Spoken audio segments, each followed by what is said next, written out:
Hey, deserving listeners, 90 Day Fiancé. Before the 90 days, let's watch. I really don't know what to think. Do you want this to be finished? ¿Quieres que esto se termine? No quiero que eso se termine. Solo quiero un espacio para pensar bien las cosas. Okay, so Mike is saying, I'm going to give you your space and we can just be friends, which is a really great thing. It fits with his very nice, accommodating nature to her.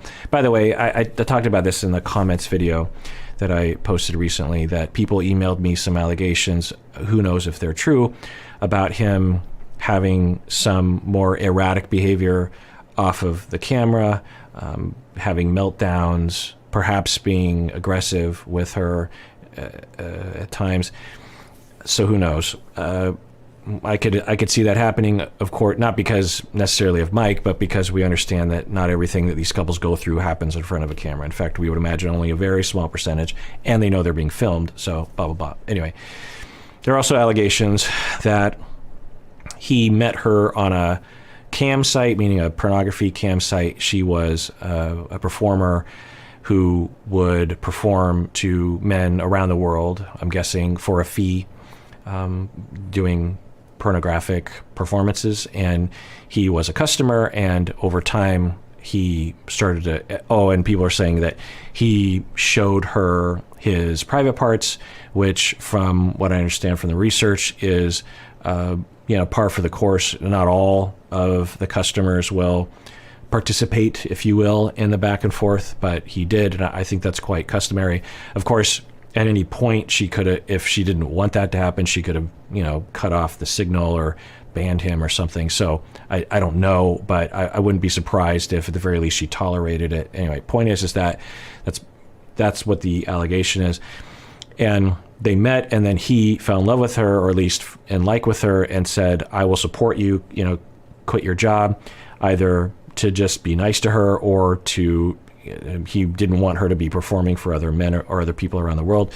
I don't know. There's just a lot of guesses. I don't even know if any of this is true. I don't want to start any rumors. Don't say, well, Kirk said they, I'm just repeating rumors that are online. But the reason why I'm talking about this is because sometimes people are like, I want Kirk to comment on it. And what I'll say is that there's nothing wrong with doing this kind of pornographic performance. There's nothing wrong with being a customer of that. There's nothing wrong with, having consent to show you, as a customer, your body. There's nothing wrong with asking a performer if they want to start a relationship outside of the pornographic, money exchange. It happens sometimes. People fall in love with exotic dancers, with performers, with sex workers of various kind. And now it's up to the sex worker to say, no, I'm not in love with you. This is just a relationship of this relationship, and it will never go beyond that. So it would be, and I'm guessing a lot of sex workers contend with that. The reason why I'm saying all this is because a lot of people are, in terms of this allegation, which we don't know if it's true or not, are basically saying he's a creep, which is like, now maybe there's some creepiness in there in terms of like, you just don't like hearing that kind of story. But in terms of the story, in terms of the rumors, I don't even know if it's true. There's nothing creepy about that. There's nothing creepy about being a customer of a sex worker online. There's nothing creepy about showing private parts, because I'm sure there were conversations around whether or not that was okay. At the very least, she could absolutely, now you could say if he just flashed her and she didn't like that, that is creepy for sure, and non-consensual, that is assaultive. But we didn't hear that, right? And anyway, and there's nothing creepy about asking a sex performer or worker if they want to have a relationship outside of that. So there's nothing criminal about that. There's nothing disgusting about that. There's nothing wrong with that. There's nothing morally wrong with that. Okay. People are painting it as that, and it's just like, no, that's sex negative. It's anti-sex work. It's, it's all that kind of stuff. But anyway, so then we also heard that rumors about him having meltdowns of jealousy, it sounded like, and maybe intoxicated jealousy and crying and being upset and yelling and that sort of thing, maybe putting hands on. So we could imagine him doing that, not because of him, but because a lot of people on the show, or a lot of people in general, might do that when they're pushed emotionally. Not that it justifies it at all. It doesn't at all. So we might imagine that if Ximena did love Mike, that these kinds of things that happened behind the scenes in terms of him having a meltdown, getting aggressive, that could have been a factor in her falling out of love with him. That they have agreed, either between them or even with the producers, that they're not going to talk about. We could imagine that they would agree, let's not air all of our dirty laundry because we want to preserve a little bit. We could also imagine the producer saying, don't talk about that, because as soon as we get into that kind of zone, then we as a show will become targeted for even highlighting a relationship that has hints of abuse in it. And so the producers are motivated, I think, I don't know, speculative from me, to downplay things like that, which we could imagine. It doesn't make it okay, but we could imagine that being true. You know, you invest all this time and money into a couple to, show on TV, and then halfway through the shooting of the footage, you realize, oh, this is one of those situations. You try to salvage it. You're trying not to just throw out all that footage and start over, because that costs a lot of money. Anyway, so what we're seeing right here is that Mike is saying, hey, if you let's just be friends and let's move on. I'm going to give you your space. Let's see what happens. I just want a space to think things through. Ximena's acting a little more distant than usual. So I had my friend Nelsie, who's fluent in Spanish, video chat with her. Sorry. And then Ximena said, well, I don't want, she was like, huh? And then Mike says, well, it kind of feels like you don't want to be with me. Do you want to break up with me? And then she says, which is a great question to ask, very, clear. And then she says, no, I don't want to break up. I just want a little space so I can think.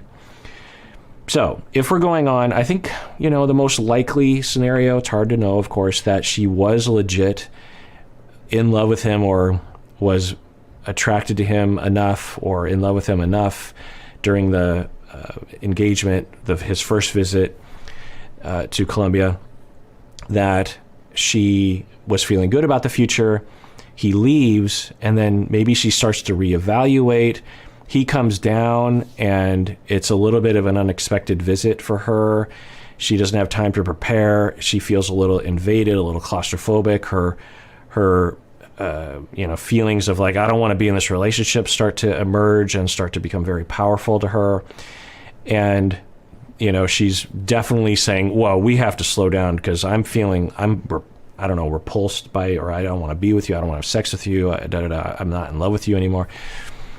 But we can imagine that but I used to be in love with him, and so I want to figure this out. Maybe that's what's happening. Understand one another better. But Nelsie didn't like the way she was speaking, didn't like the way she was treating me, so Nelsie's advice is to just leave ASAP and come home. But I really just don't know, so. The space that you want. And I want to be clear. I'm basically parroting rumors online that she's a sex worker. There's nothing wrong with being a sex worker or a sex performer online. There's nothing wrong with that at all. But I want to be clear. I am just parroting a rumor, which is, at least somewhat irresponsible of me. So I want to emphasize to y'all that there's a good chance it's not true. So don't think that the rumors online that I have consumed are somehow an indication of, because I think there's this tendency that I see in emails, like, I saw a post by someone that I'm pretty sure was Ximena saying this and that, and it's like, it just becomes truth for people. They're just like, yep, that's true, because I think there's this desire to kind of know what's really happening behind the scenes, and it's fun to imagine, like, oh, that's really how they really learned in this way. They really met each other in this way. And I now understand, like, behind the scenes. And so I get that, but we have to understand that without confirmation, we have to have a giant question mark on those data, on that information. Now, maybe some of y'all are like, no, Ximena has confirmed all this. I don't know, but I never want to be part of the problem online of propagating rumor as if it's fact. It's like, do you not understand how the internet works? There's a lot of lies. I mean, Wikipedia has lies on it, for crying out loud.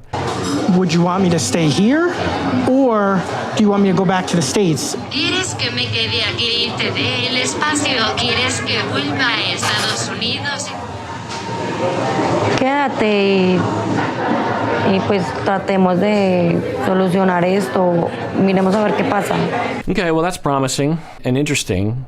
Maybe day to day, her feelings towards him are changing. But I hope that she's not being irresponsible here. I hope that she is being honest and not flippant with his heart, because there's a lot of indication she's just not into him. And it would be, I think,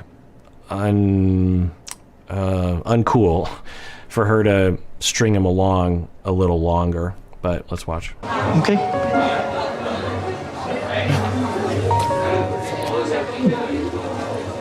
Gracias. Okay. Mi relación del pasado nunca han durado bastante tiempo porque me gusta mi espacio. Pero yo quisiera que esta relación funcionara, fuera más allá. Okay, so she said that her relationships in the past don't last very long because she needs her space. I don't know, but that is an indication of avoidant attachment, or maybe even disorganized, fearful attachment, more of avoidant, in that when we're young and we're being neglected, generally, either slightly or severely, we learn that we can't depend on other people to be there for us. And so we turn inward, we turn to ourselves, we become independent.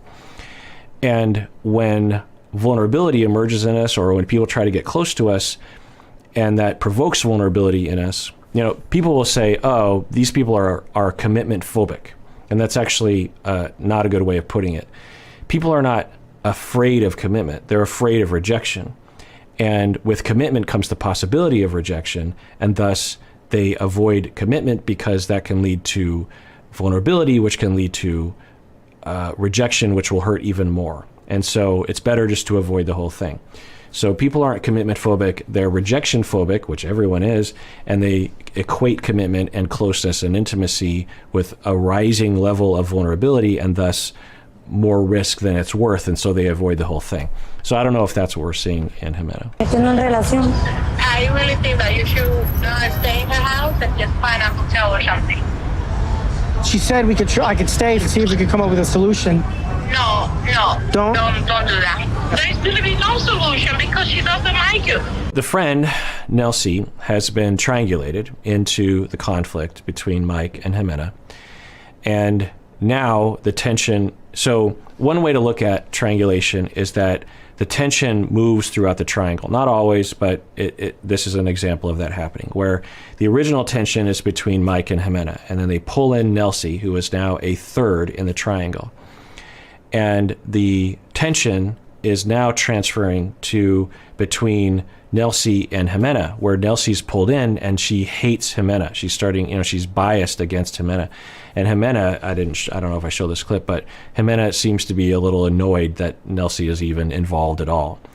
And so the conflict between, has shifted to another leg in the triangle, and thus distracts the Mike and Ximena side of the triangle from their own tension. So now they're focusing on that. This is all lack of differentiation, the inability to triangulate in a way that doesn't cause more problems anyway. And so now, because Nelsie and Ximena are now in a conflict, Nelsie starts to go to him, and now Nelsie, in a way of seeing it, has now triangulated Mike into her relationship, her anxiety and tension with Ximena. Does that make sense? And then Mike is now being pulled in, and if Mike doesn't listen to Nelsie to agree with, yes, Ximena is a bad person, I will bond with you as we both reject Ximena. If Mike doesn't do that, then that'll transfer the tension between Nelsie and Mike, and now Nelsie and Mike will start fighting. And it might even bond Ximena and Mike, as they both will scapegoat Nelsie. Let's see what happens. She's disgusted by you. And if she's saying that there is going to be a solution, it's because she wants you to pay for stuff. She doesn't want anything to do with you. If I were Nelsie, I would feel the same way. I'd be like, this looks doomed. She basically said she doesn't like you and that she's disgusted by you, and you need to just come home, because any amount of time you spend with her is just more pain and perhaps more exploitation, where she's going to extract money from you or something. Who knows what she's thinking. So, that's a rational thought. But you have to understand that Mike's heart is not rational. None of our hearts are rational, and it takes time. And so if I were Nelsie, I'd be like, oh, so they've sort of worked out a little bit, and okay, maybe that's heading in a right direction. I don't think it's heading in a good direction for Mike. So I'll give him my advice, and I'll just say, hey, I think you should probably just come home and just cut your losses. But, I support you, because the thing that I always say, and I'll even say it to the Mikes of the world that are friends of mine, I'll just be like, breakups are messy, and this might be a breakup, it might not be, but if this is a breakup process, there's going to be back and forth, and I'm here to support you as you go through that. I'm not going to judge you if you kind of vacillate back and forth, which is the norm. Que tus amigos se tengan que meter en nuestra relación. Ximena, si tú no lo estuvieras tratando así, esto no estuviera pasando. Simplemente le estoy diciendo que te vi un espacio. Pero tú le estás sacando el dinero a él y tú no lo quieres. ¿Y a usted qué le importa? Para mí esto es una... You can clearly see the triangulation happening, that the original conflict was Mike and Ximena. They ask her to help. She gets pulled in, and now literally her and Ximena are yelling at each other. And so it's that triangulation that just works its way around. Meanwhile, the solution is not happening. It all starts with Mike, right? Mike has to make that choice. And I don't know if this is going to facilitate that or not. If anything, it might push Ximena to try to demonstrate in this moment that, no, I am in love with him and you're wrong, because she just wants to oppose Nelsie, while not necessarily in her heart really being in love with Mike. You know what I'm saying? Que una persona está pagando por todo para ti, y también tú lo estás tratando como si fuera una... No es así. ¿O sí? What'd you say, Nelsie? I said to her that it's not right for you to be paying. Often on the show, there's this, what seems to me to be a focus on the money that doesn't make a lot of sense. I mean, I get that it's a factor, and I get that if you're a friend of Mike's, you're trying to protect him and his bank account. But it always seems to, for the friends and the family, it's particularly the Americans, it seems to come up very quickly in terms of, like, how much money have you given that person? Like, imagine with Ed and Rose, for example. I think in the beginning their relationship was legit in terms of they both intended on spending the rest of their lives together, or at least seeing if they could. And the fact that Ed had sent Rose money to some of Ed's friends and colleagues was some sort of indication that Rose was scamming him, or that this relationship is a farce and all that kind of stuff. And it's like, well, both can be true. You can both be actually having good intentions, and you could help someone else out and give and send them money, or things. So I don't know why. If I were Nelsie, I would be more focusing on, I don't think she really loves you. Either she knows she doesn't love you and she's tricking you, or she's fallen out of love with you and she doesn't really realize it yet but I heard it in the way she talked. Like, I would focus more on that instead of she's scamming you, because, I don't know if she is. If she were truly scamming him, well, now it's starting to look like maybe it's more into that possible category. But if she were really just scamming him, she would, and she was always scamming him, then she would have no problem continuing to act like she was in love with him, right? If she were acting like it before, she could still act like she was in love with him to get money, especially since she wants another procedure, that costs thousands of dollars. And so, but the fact that she's actually telling him, I don't love you anymore, I don't know where this relationship is going, actually is a tick in the column of a non-scam.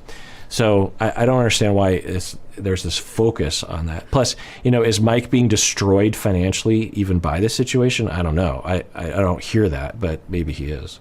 I may or may not just stay in a hotel tonight. Puede que tenga que quedarme en un hotel esta noche o no. Porque tu amiguita te lo dijo. No, ¿Sí? no. Okay, so Mike, having heard the friend, and her perspective, is now like going, well, maybe it's not good that I'm here. Maybe I do need to go home, or maybe this relationship is over. Tells Ximena, and Ximena's like, oh, you're just being influenced by your friend. And Mike's like, no, this is me talking. It's, so that's good that he can, because it could have been easy for him to blame the friend. Well, she think, so he's taking ownership. He's saying, no, this is me saying this. Ahora rato me dijiste que te ibas a quedar y llama a tu amiguita la chismosa a decir, haga esto y haga esto.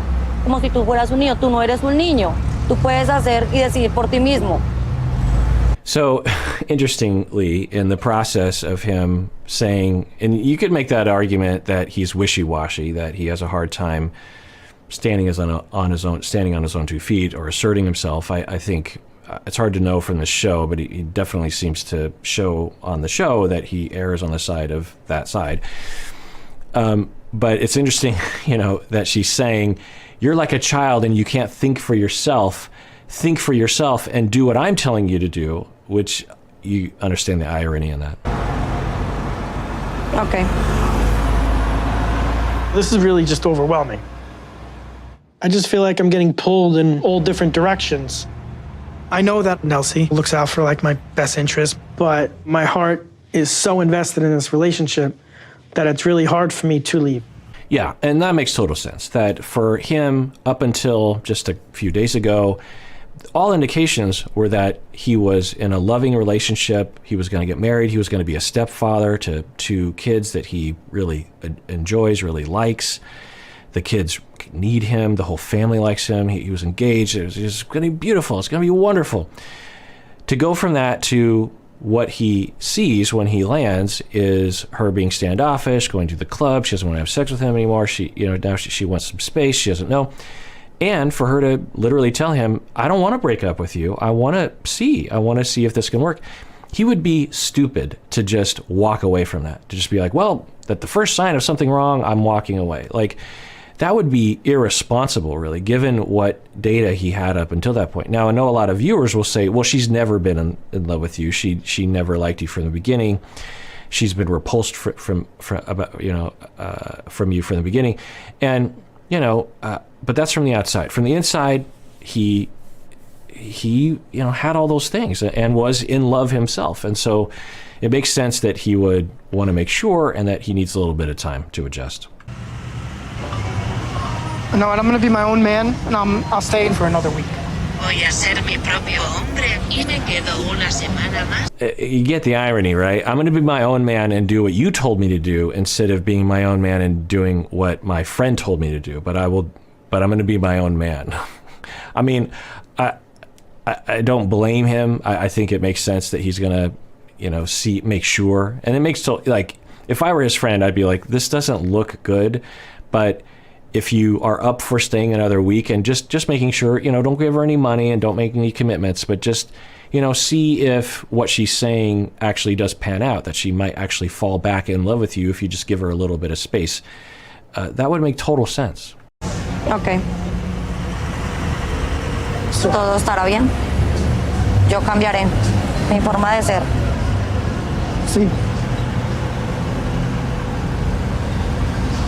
Dormir conmigo, por favor. Oh, sleep with me, please. And then she rolls her eyes like, okay, Mike, right there, you'd be like, no. One, I don't want to be with someone that makes that face when I ask them to sleep with me. 2, if you're going to fall back in love with me, this whole space idea is going to be compromised if I emotionally force you to sleep with me. Pero no vuelves a mirarme. No, sí. Okay. Okay, but don't stare at me. All right. It's hard to know what exactly she's referring to. I've been wondering from the beginning, is she talking about just because some people have been commenting, like, they'll say, I actually stare at my husband while he sleeps because I think he's adorable, and I don't stare at him, but I see him sleeping. I just kind of like to look at him, and I don't, I guess we haven't talked about this before, that, most of us have needs for love and for security. And when our partner is asleep or our kids are asleep, there's a peace there, and there's an anonymity there and a safety there where you can just enjoy them, right? You can just look at them. You don't touch them, obviously, but you're looking at them and you're just like, oh, I love my kid, or I love my partner.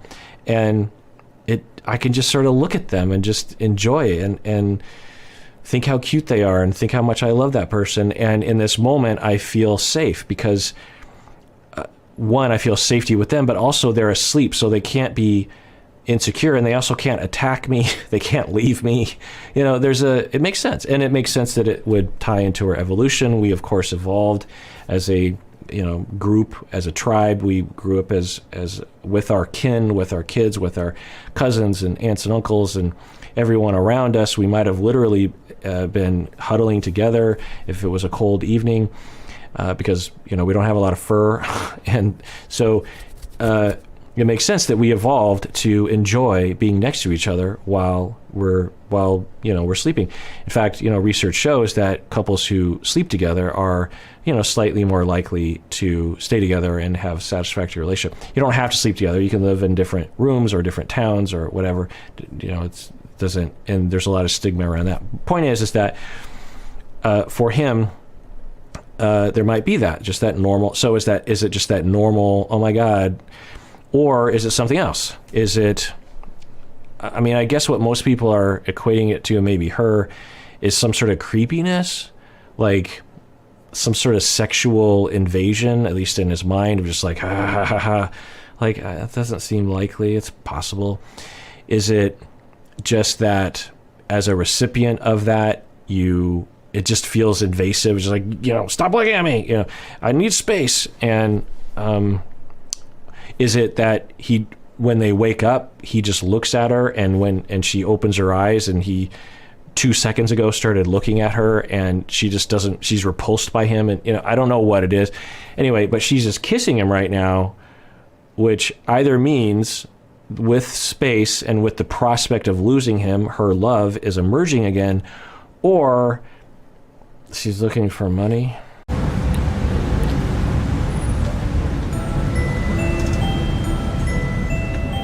I'm so relieved to hear Ximena's willing to make an effort to work on our relationship together.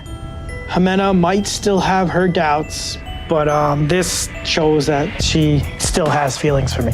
There is a possibility that this is entirely motivated by, oh crap, I still want money out of him, and if he leaves me, I'm not going to have any money, and so I have to, really motivate myself to show him that I love him. I'm going to kiss him, I'm going to hug him, because we haven't seen this behavior since he landed, at least on camera.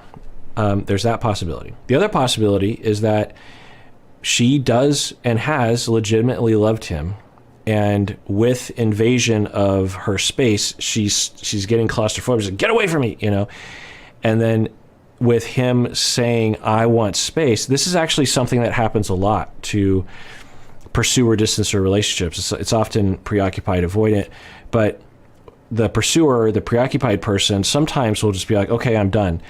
And the avoidant person, the distancer, will actually react because they don't want to lose the person. But if the movement is always this direction, I don't know if I should say this, sorry, but I went in high school to a dance. We called it Tolo. I think in other parts of the country you call them like some sort of Mary Jane or something. Anyway, Sadie Hawkins dances, right?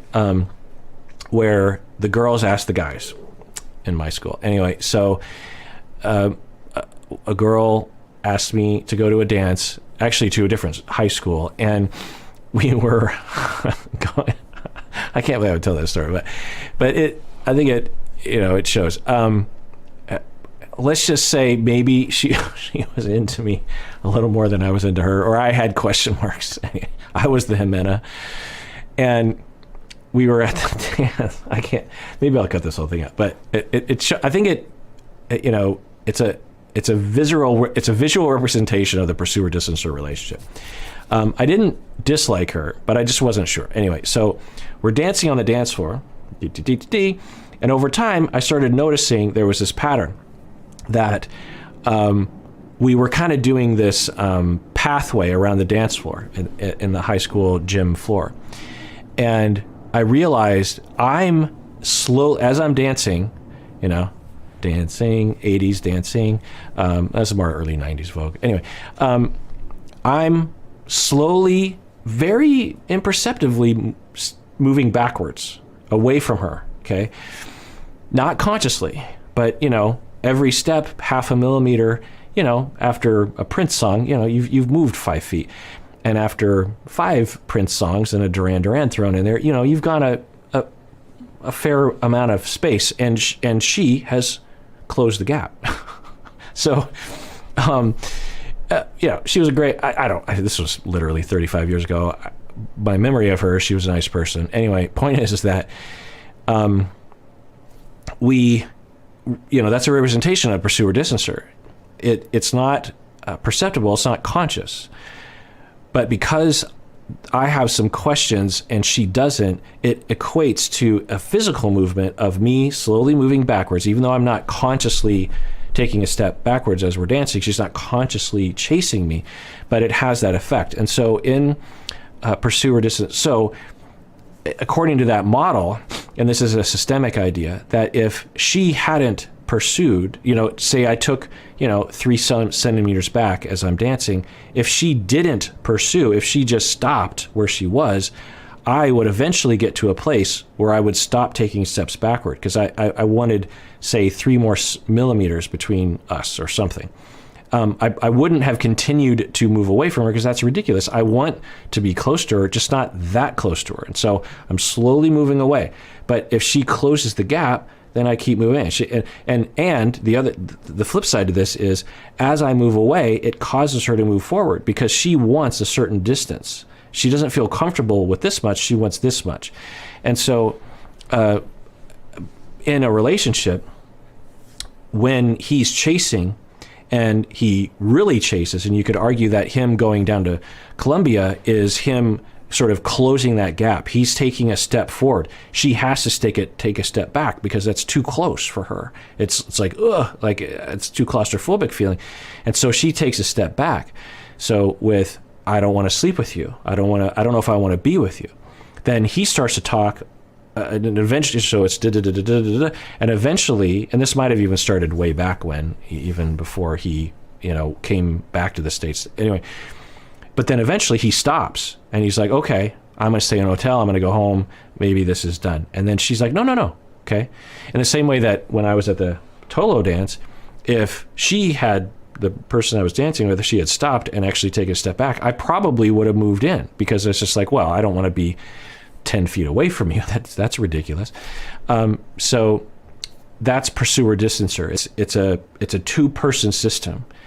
It's not that Ximena is distancing herself. She's distancing herself in relation to pursuing. It's not that he's pursuing in relation to her distancing, and it will regulate. It's important as a relationship, if you're in a relationship, to understand that.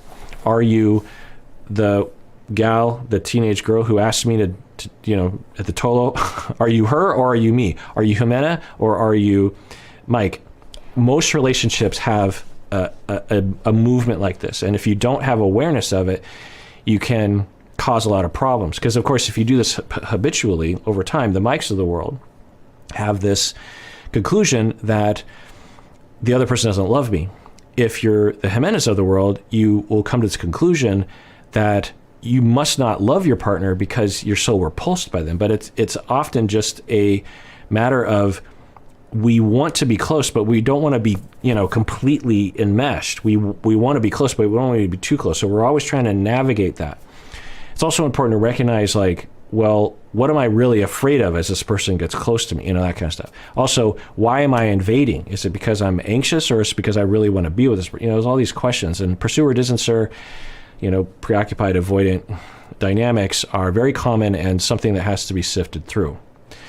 So it's possible that for Ximena, that's what's happening. It's not that she is suddenly going, oh no, my paycheck is leaving. It could just be the distance has now been created so that she can relax and actually engage with her love for him. It's possible.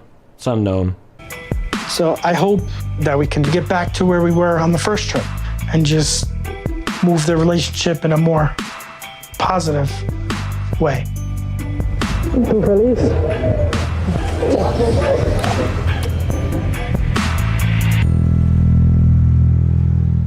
And when I see stuff like that, I think that looks like genuine affection at the very least. At the very least, if they are breaking up, this will maybe help a little bit. You know, have a little bit of an emerging affection for each other. You know, let's say they break up and they can at least say like, well, you know, we had some good times. There's some warmth there. All right, well, that does it for that episode. Everyone out there, please take care of yourself because you deserve it. You really, really do.